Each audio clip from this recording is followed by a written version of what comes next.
इससे पहले वाली वीडियो मैंने आपको बताया था जो आपका सिंधु घाटी सभ्यता है उसके जितने भी इम्पोर्टेंट फैक्ट थे वो मैंने आपको कराए थे, और जितनी भी प्राचीन सभ्यताएं थीं यानी कि विश्व की सभ्यताएं वो सारी कराई थी, उसके जो इम्पोर्टेंट फैक्ट थे वो कराए थे। आज हम आपको ऐतिहासिक काल इसके बारे में बताएंगे, इसमें क्या क्या है। क्योंकि ऐतिहासिक काल के अंतर्गत क्या क्या आएगा मैं पहले आपको डिफाइन कर चुका हूँ पहली वीडियो में। इसके अंतर्गत प्राचीन इतिहास आएगा, मध्यकालीन इतिहास आएगा, और आपका आधुनिक इतिहास आएगा, विश्व का इतिहास आएगा, और नेहरू काल आएगा। ठीक है ना, ये 4-5 है टॉपिक हैं वो आपके आएंगे। ठीक है, तो इसमें क्या है, शुरुआत करते हैं ऐतिहासिक काल का कुछ कि इसमें हमें जानकारी किस तरीके से मिलेगी, किस किस के माध्यम से हमें जानकारी मिलेगी ऐतिहासिक काल की, वो आज हम आपको डिफाइन करेंगे। ठीक है ना, तो पहले शुरुआत करते हैं कि हमें सिक्कों से जानकारी मिली। किससे मिली? सिक्कों से। ये इम्पोर्टेंट फैक्ट हैं, इससे ही क्वेश्चन पूछे जाते हैं। हम पूरा इतिहास पढ़ते रहते हैं, कहानी के रूप में सारा इतिहास डिफाइन करते रहते हैं, उससे एक आध दो क्वेश्चन आता है। जो भी क्वेश्चन आता है वो इससे ही आते हैं। ठीक है ना, यानी कि सिक्कों, सिक्का, कॉइन्स, इंग्लिश में से क्या बोलते हैं? कॉइन्स। ठीक है ना, कॉइन से तो इसके बारे में जानकारी। तो सिक्के के अध्ययन को क्या कहते हैं? सिक्के के अध्ययन को क्या कहते हैं? न्यूमेस्मेटिक। न्यूमेस्मेटिक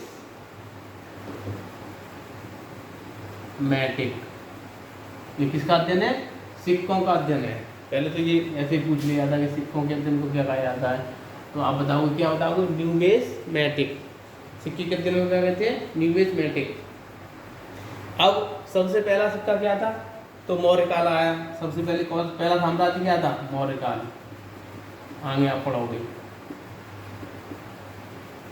यानी कि भारत का प्रथम साम्राज्य क्या था? मौर्य काल। तो इसमें कौन सा सिक्का चला था? इसमें सिक्का चला था तुम्हारा आहत का सिक्का। किसका चला था? आहत। तो आप लिख लो कि मौर्य काल में कौन सा सिक्का था? आहत का सिक्का। ठीक है ना, आहत का सिक्का। उसके बाद एक सिक्का चला था पढ़। ये किसका था? चांदी का सिक्का था। चांदी का। अगर आपसे क्वेश्चन पूछा जाए कि सबसे पहले धातु में किसका सिक्का मिला, तो आप बताओगे किसका? चांदी का सिक्का मिला। ठीक है ना, एक करसा पढ़ था। करसा पढ़ ये आपका था सोने का सिक्का, और ये यहाँ नहीं मिला है, ये आगे जाके मिलेगा। ठीक है, मौर्य काल में नहीं मिला है, ध्यान रखना। करसा पढ़। इसके बाद अगला क्वेश्चन बनता है कि पहली बार सिक्का, सोने का सिक्का किसने चलाया? पहली बार सोने का सिक्का किसने चलाया? ये आपने नोट कर लिया? पहली बार सोने का सिक्का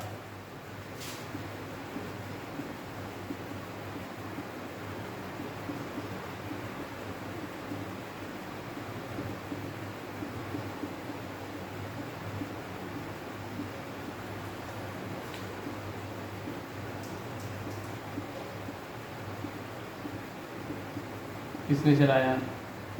तो ये कौन थे? यूनानी। कौन थे? यूनानी। किसने चलाया था? यूनानियों ने चलाया था। यूनानियों ने चलाया था। ठीक है, किसने चलाया था? यूनानियों ने चलाया था। इसी में एक क्वेश्चन और बनता है कि शुद्ध सोने के सिक्के किसने चलाए थे? शुद्ध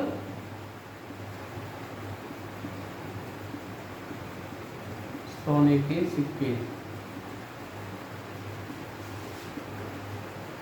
ये किसने चलाए थे? ये चलाए थे कुषाणों ने। कुषाण ने चलाए थे। किसने चलाए थे? कुषाण ने चलाए थे। ठीक है ना, सर्वाधिक मात्रा में तथा सबसे अधिक सर्वाधिक मात्रा में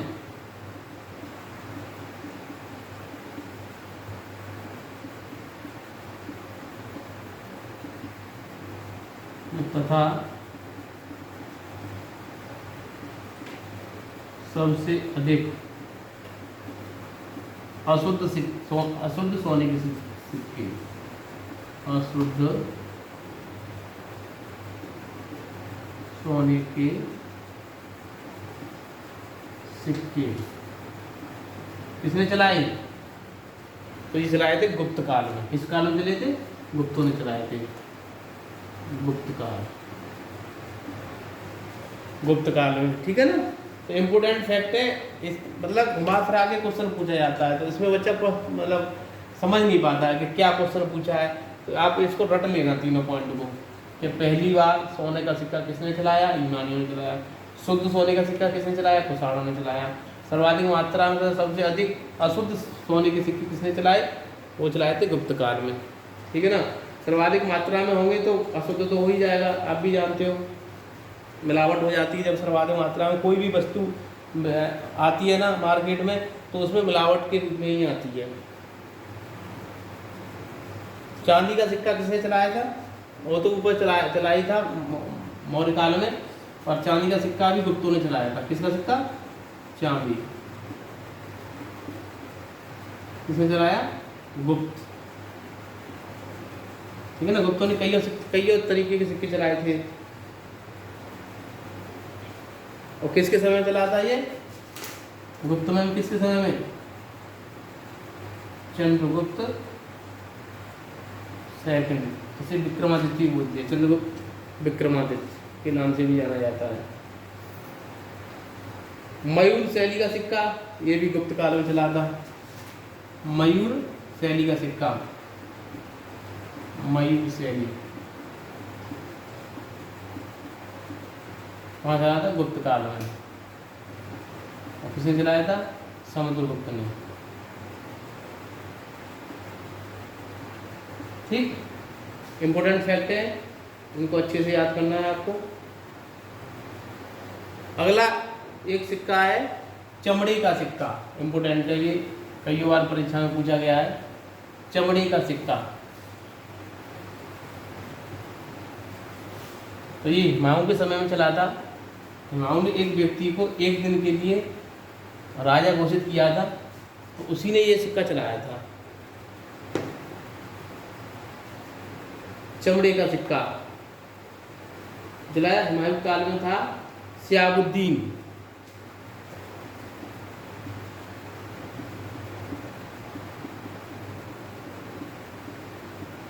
सिक्का हुमायूं के समय,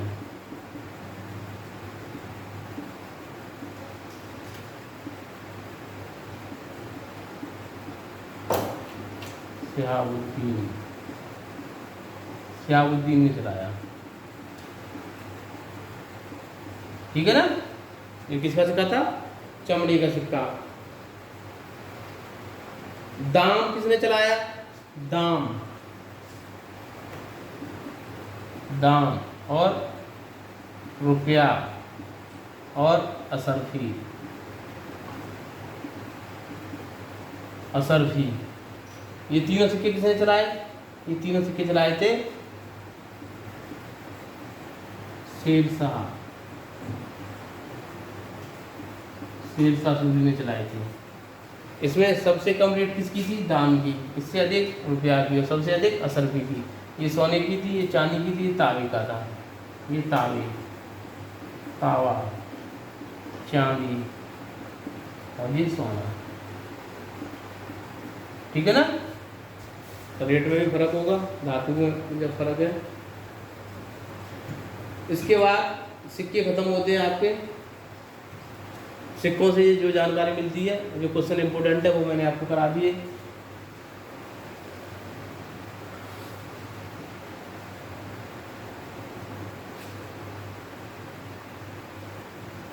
इसके बाद लिखिए अभिलेख।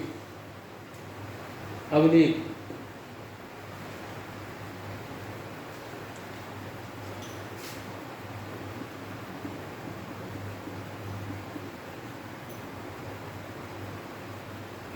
अभिलेख, तो अभिलेख किसे कहा जाएगा? पत्थर को खोदकर, इसको पत्थर को खोदकर पत्थर को खोद कर लिखना, पत्थर को जैसे पत्थर को खोद मतलब खोद खोद करके लिखना है, ठीक है ना, खोद खोद कर लिखना अवलेख कहलाता है, ठीक है ना, अवलेख कहलाता है। उस पर खोद खोद के, जैसे ये पत्थर है आपका, ठीक है ना, और पत्थर पे यहाँ ये खोद दिया और 3 बना दिया, और फिर यहाँ पे 7 बना दिया, यहाँ पे फिर 5 बना दिया, यानी उकेर दिया, इसे उकेर करके एक तरीके से कहेंगे ना, ठीक है। पत्थर को खोद खोद कर लिखना क्या कहलाता है? अवलेख कहलाता है। अवलेख के अध्ययन को क्या कहेंगे? इसके अध्ययन को क्या कहेंगे? अध्ययन को क्या कहेंगे? अवलेख के अध्ययन को क्या कहेंगे? एपिग्राफी। क्या कहेंगे?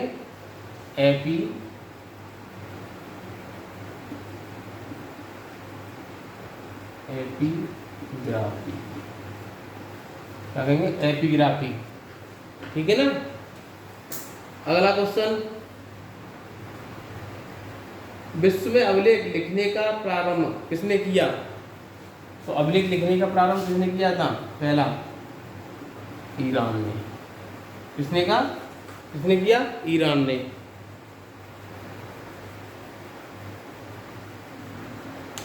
इसका शासक कौन था? डेरियस। इसका शासक कौन था? डेरियस। ईरान का शासक था डेरियस। उसने प्रथम बार अवलेख पर लिखना शुरू किया था। पहला अवलेख कौन सा है? भारत का। भारत का पहला अवलेख, भारत का पहला अवलेख, पहला अवलेख कौन सा है?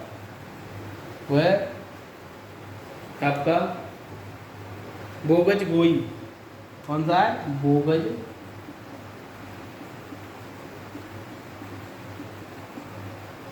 बोगज गोई। बोगज गोई अवलेख है जो पहला अवलेख है भारत का, ठीक है ना। अगला लिखिए आप, हाथी। चलो इसे साफ करते हैं फिर।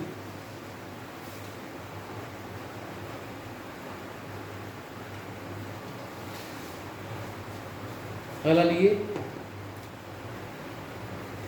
हाथी गुफा अवलेख। हाथी गुफा अवलेख। हाथी गुफा अवलेख ये किससे संबंधित है? तो ये आपका कलिंग राजा खारवेल ने लिखा, यानी कलिंग राजा,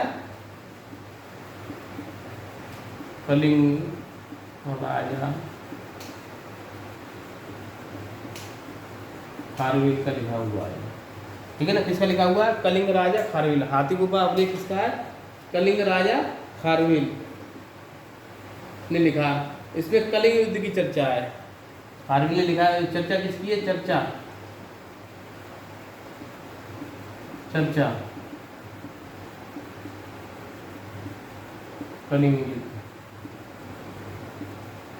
चर्चा किसकी है? कलिंग युद्ध की चर्चा है, ठीक है।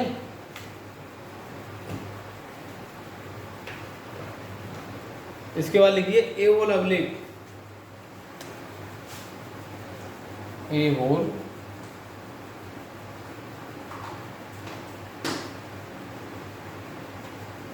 एवोल अवलेख। एवोल अवलेख में क्या है?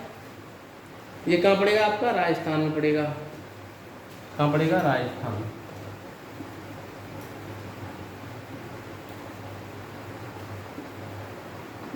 राजस्थान में पड़ेगा। एवोल अवलेख कहाँ पड़ेगा? राजस्थान में पड़ेगा। ये पुलकेशिन सेकंड ने हर्षवर्धन पर विजय की चर्चा की है। यहाँ पे पुलकेशिन सेकंड है, जो पुलकेशिन सेकंड, आगे सब पता चलेगा आपको। पुलकेशिन सेकंड ने क्या किया? जो हर्षवर्धन पर विजय की चर्चा की है। किस पर विजय की चर्चा की है? हर्षवर्धन पर।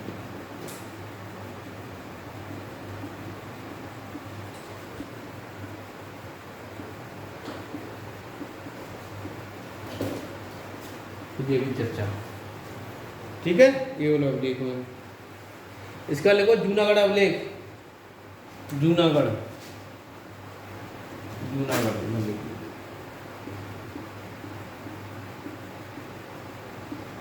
इसमें ये पूछा जाता है कहाँ स्थित है, तो आपका ये स्थित है गुजरात में, ठीक है। अगला आप लिखिएगा भीतरी अभिलेख, भीतरी अभिलेख।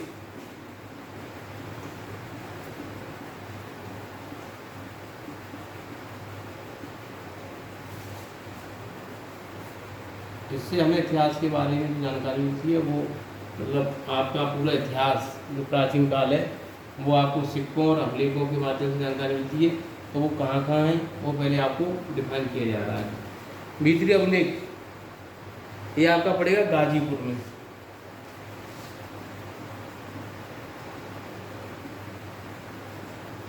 गाजीपुर में पड़ेगा आपका, ठीक है ना, गाजीपुर यूपी, ठीक है, गाजीपुर यूपी, गाजीपुर यूपी। इसके बाद लिखो मंदसौर अभिलेख, मंदसौर,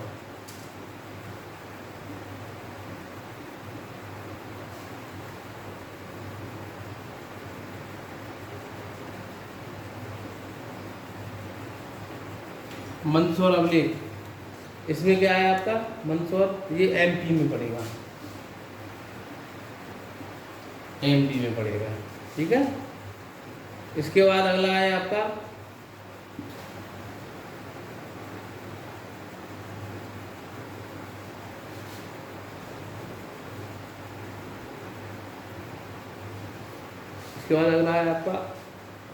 एरड अभिलेख, एरड, एरड,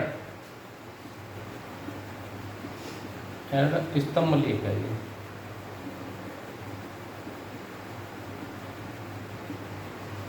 एरड स्तंभ लेख। ये आपका पड़ेगा एमपी में,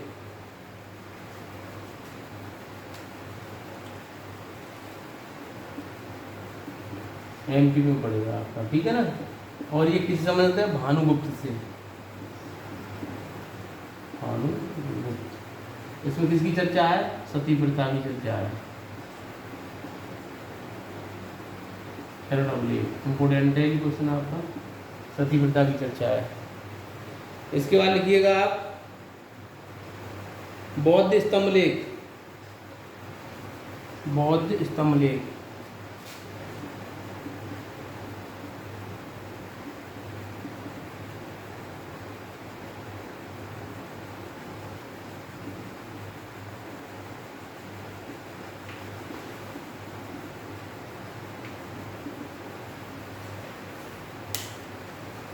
बौद्ध स्तंभ लेख ये आपका पड़ेगा एमपी में, ये आपका कहाँ पड़ेगा, एमपी में। और ये किसी संबंधित है, वासुदेव से,